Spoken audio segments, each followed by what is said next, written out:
मार्केटमध्ये जसं मर रोगासाठी, तेलकट डागांसाठी असं कुठलंही परफेक्ट औषध नाहीये. त्या पद्धतीनेच निमॅटोडसाठी देखील कुठलंही असं स्पेसिफिक परफेक्ट असं औषध नाहीये. निमॅटोड जर आपल्याला कंट्रोल करायचा असेल तर आपल्याला एकात्मिक व्यवस्थापन ठेवून आणि सातत्य ठेवून जर आपण त्यामध्ये जर कामांमध्ये जर सातत्य जर ठेवलं तर आपल्याला चांगल्या पद्धतीने मुळांवरती निमॅटोड हा आपण कंट्रोल करू शकतो. प्रदीप माळी सरांनी प्रश्न विचारलेला आहे. पहिला प्रश्न की डाळिंब बागेमध्ये निमॅटोड येण्याची कारणं व प्रतिबंध त्याच्यावर आपल्याला कसा करायचा आहे. तर डाळिंब बागेमध्ये जशी आपल्याला मर रोग असेल, तेलकट डाग असेल, ह्या ज्या समस्या मोठ्या प्रमाणात आपल्याला जाणवतात त्याप्रमाणेच निमॅटोड ही समस्या सुद्धा आपल्याला आपल्या डाळिंब बागेमध्ये मुख्य समस्या आणि मोठ्या प्रमाणात ती समस्या आपल्याला जाणवत असते. तर निमॅटोड येण्यामागचं कारण म्हणजे आपल्या जमिनीमध्ये जो काही आपल्याला म्हणजे दोन प्रकारचे निमॅटोड असतात. काही उपयुक्त निमॅटोड असतात आणि काही आपल्याला हानिकारक निमॅटोड असतात. म्हणजे निमॅटोड हा आपल्या जमिनीमध्ये असतोच, परंतु तो मुळांवरती प्रादुर्भाव कशा पद्धतीने करतो त्याच्या मागचं सर्वात महत्त्वाचं कारण म्हणजे आपलं पाणी व्यवस्थापन. ज्या वेळेस आपण पाणी व्यवस्थापन करत असताना खूप ताणावरती पाणी देणार आहोत, ज्या वेळेस आपल्या जमिनीचं मॉइश्चर, मातीचं मॉइश्चर हे 30% खाली येणार आहे, त्या वेळेस निमॅटोड हा स्वतःचं अस्तित्व जिवंत ठेवण्यासाठी ज्या वेळेस मॉइश्चर हे कमी होतं त्यावेळेस तो निमॅटोड हा आपल्या मुळांमध्ये त्या ठिकाणी शिरण्याचा प्रयत्न त्या ठिकाणी करत असतो. तर त्यामुळे निमॅटोड जर आपल्याला नियंत्रणात आणायचा असेल, कंट्रोलमध्ये जर ठेवायचा असेल, जो आपल्याला हानिकारक निमॅटोड आहे, जो सूत्रकृमी आहे, तो जर आपल्याला नियंत्रणात ठेवायचा असेल, कंट्रोलमध्ये ठेवायचा असेल, तर सगळ्यात महत्त्वाचं म्हणजे आपल्याला पाणी व्यवस्थापनावरती आपल्याला त्या ठिकाणी लक्ष त्या ठिकाणी आपल्याला द्यायचं आहे. जर आपण पाणी व्यवस्थापन करत असताना जर चुकलो तर त्यामुळे आपल्याला निमॅटोड बरोबरच बाकीच्या ज्या काही समस्या आहेत तर त्यासुद्धा आपल्याला त्या ठिकाणी त्या समस्यांना आपल्याला सामोरं जावं, त्या ठिकाणी आपल्याला जावं लागू शकतं. त्यामुळे 30%पेक्षा कधीच मॉइश्चर हे जर आपल्या मातीचं कमी होऊ द्यायचं नाही. ज्या वेळेस आपलं मातीचं मॉइश्चर हे 30%पेक्षा खाली त्यावेळेस जो काही हानिकारक निमॅटोड आहे तर तो आपल्या मुळांमध्ये शिरणार आहे आणि त्या ठिकाणी मुळांमध्ये गाठी करून आपलं निमॅटोडचं अस्तित्व त्या ठिकाणी तो जिवंत ठेवणार आहे आणि तिथून आपल्याला निमॅटोडचा आपल्या डाळिंब बागेमध्ये प्रादुर्भाव हा मोठ्या प्रमाणात त्या ठिकाणी होणार आहे.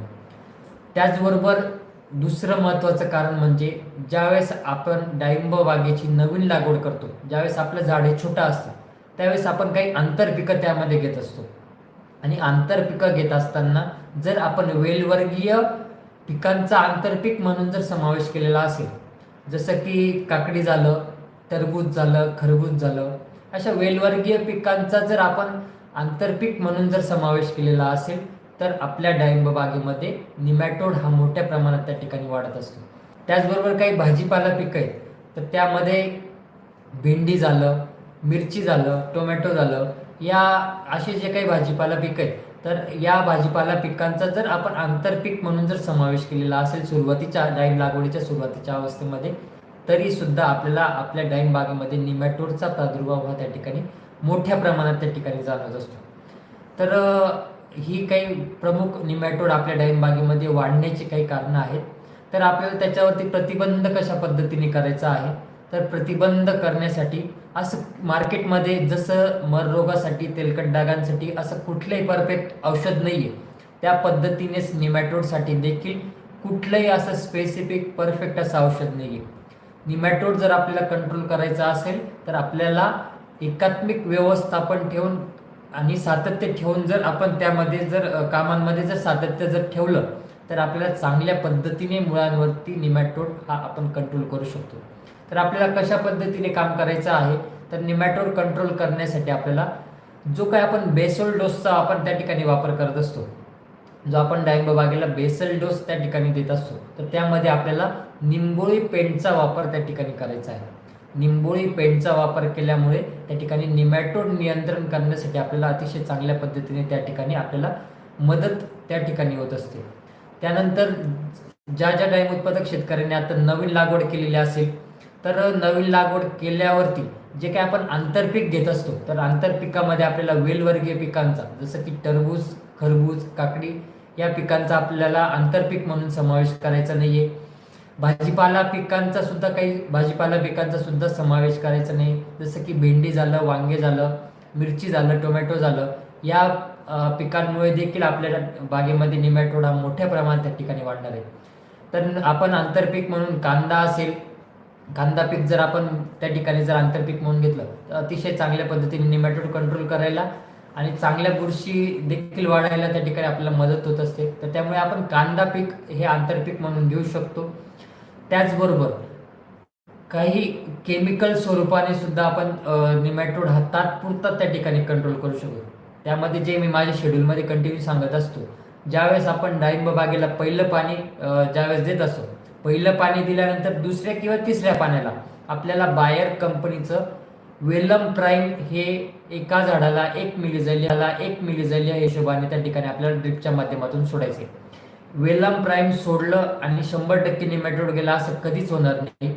तर निमॅटोड कंट्रोल त्या ठिकाणी होणार आहे. पुढचे 90 ते 100 दिवस आपल्याला त्या ठिकाणी जी काही आपली नवीन मुळी त्या ठिकाणी येणार आहे, तर त्या नवीन मुळीवरती निमॅटोड न येऊ देण्यासाठी वेलम प्राईम त्या ठिकाणी काम करणार आहे. आणि निमॅटोडच्या बाबतीत सगळ्यात महत्त्वाची गोष्ट म्हणजे एकदा जर मुळीवरती जर गाठ झाली, निमॅटोड जर मुळीमध्ये आतमध्ये जर शिरला, तर तो कंट्रोल करण्यासाठी आपल्याला कुठलंही औषध त्या ठिकाणी काम करणार नाही. तर त्यामुळे जे काही आपण औषधं त्या ठिकाणी वापरणार आहोत, तर ते प्रिव्हेंटिव्ह मध्ये काम करणार आहेत. म्हणजे मुळीवरती गाठ येऊ नये यासाठी त्या ठिकाणी ते काम करणार आहेत. मग त्यामध्ये आपण केमिकल जर आपल्याला त्या ठिकाणी वापरायचं असेल, तर पहिलं पाणी दिल्यानंतर जे काही दुसरं किंवा तिसरं पाणी आपण देणार आहे, तर त्या दुसऱ्या किंवा तिसऱ्या पाण्याला एका झाडाला 1 मिलीझैल या हिशोबाने बायर कंपनीचं वेलम प्राईम त्या ठिकाणी आपल्याला ड्रिपच्या माध्यमातून सोडायचं आहे. आणि पुन्हा पुढच्या 90 ते 100 दिवसांनी पुन्हा एक ॲप्लिकेशन आपल्याला त्या ठिकाणी वेलम प्राईमचं त्या ठिकाणी करायचे. थोडं महाग जातं, पण रिझल्ट सुद्धा त्याचे अतिशय चांगले आपल्याला त्या ठिकाणी बघायला मिळतात. आणि त्यानंतर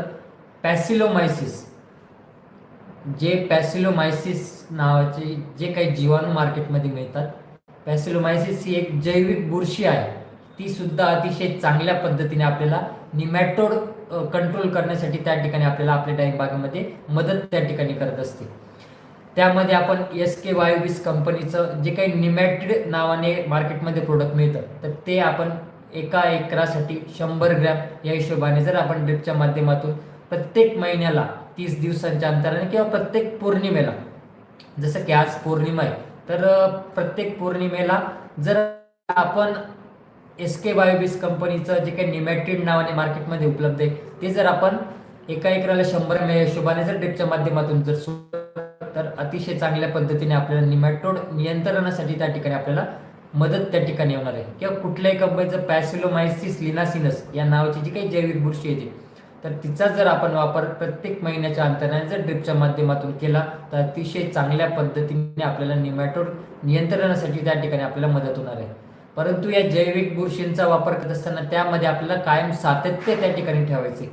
एकदा वापरला निमॅटोड पूर्णपणे गेला असं कधीच होणार नाही. प्रत्येक महिन्याच्या अंतराने त्याचा आपल्याला वापर करायचा आहे. त्याच्यामध्ये आपल्याला सातत्य त्या ठिकाणी ठेवायचे, तरच आपल्याला आपल्या डाळिंब बागेमध्ये निमॅटोड हा त्या ठिकाणी कंट्रोल त्या ठिकाणी करता येणार आहे. निमॅटोड हा जमिनीमध्ये असतोच, फक्त तो आपल्याला मुळांमध्ये जाऊ द्यायचा नाही. एकदा जर मुळांमध्ये गेला तर तो कंट्रोल करण्यासाठी त्यावरती कुठलंही औषध नाही. जसं मर असेल किंवा तेलकट डाग असेल, हा कंट्रोल करण्यासाठी कुठलंही औषध नाही. तसंच निमॅटोड कंट्रोल करण्यासाठी कुठलंही असं स्पेसिफिक औषध त्या ठिकाणी मार्केटमध्ये नाही. तर त्यामुळे आपल्याला प्रतिबंधात्मक म्हणजे प्रिव्हेंटिव्हमध्ये आपल्याला जेवढं आपण चांगलं जास्तीत जास्त काम करू, तेवढं आपल्याला निमॅटोड कंट्रोल करण्यासाठी त्या ठिकाणी आपल्याला मदत होणार आहे.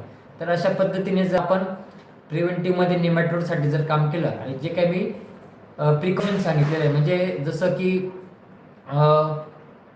जे काही मी आंतरपीक म्हणून सांगितलं, वेलवर्गीय पिकं आपल्याला घ्यायची नाही, भाजीपाला पिकं सांगितले ते आपल्याला करायची नाही, ती जर आपण काळजी घेतली तर आपल्या डाळिंब बागेमध्ये निमॅटोड हा अतिशय कमी त्या ठिकाणी असणार आहे किंवा कंट्रोल अतिशय चांगल्या पद्धतीने होणार आहे. आणि सगळ्यात महत्त्वाची गोष्ट म्हणजे ज्यावेळेस आपली डाळिंब बाग ही हार्वेस्टिंग होते, ज्यावेळेस आपल्या डाळिंब फळांची तोडणी हे पूर्णपणे होऊन जाते, ज्यावेळेस आपली बाग ही हार्वेस्टिंग होते आणि आपण स्टोरेज अवस्थेमध्ये जातो, त्यावेळेस आपल्याला मुळांची चाळणी करून घ्यायची.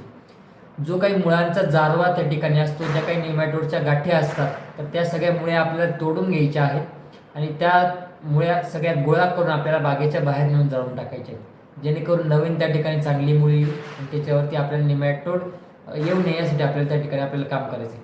तर अशा पद्धतीने जर आपण काम त्या ठिकाणी केलं तर नेमॅटोड बागेमध्ये येऊ नये यासाठी आपल्याला त्या ठिकाणी चांगले रिझल्ट त्या ठिकाणी येणार आहेत. आणि जर प्रिव्हेंटिव्हमध्ये जर आपण उपाययोजना केल्या तर नक्कीच त्या ठिकाणी नेमॅटोड कंट्रोल करण्यासाठी आपल्याला त्या ठिकाणी अतिशय चांगले रिझल्ट त्या ठिकाणी आपल्याला मिळणार आहेत.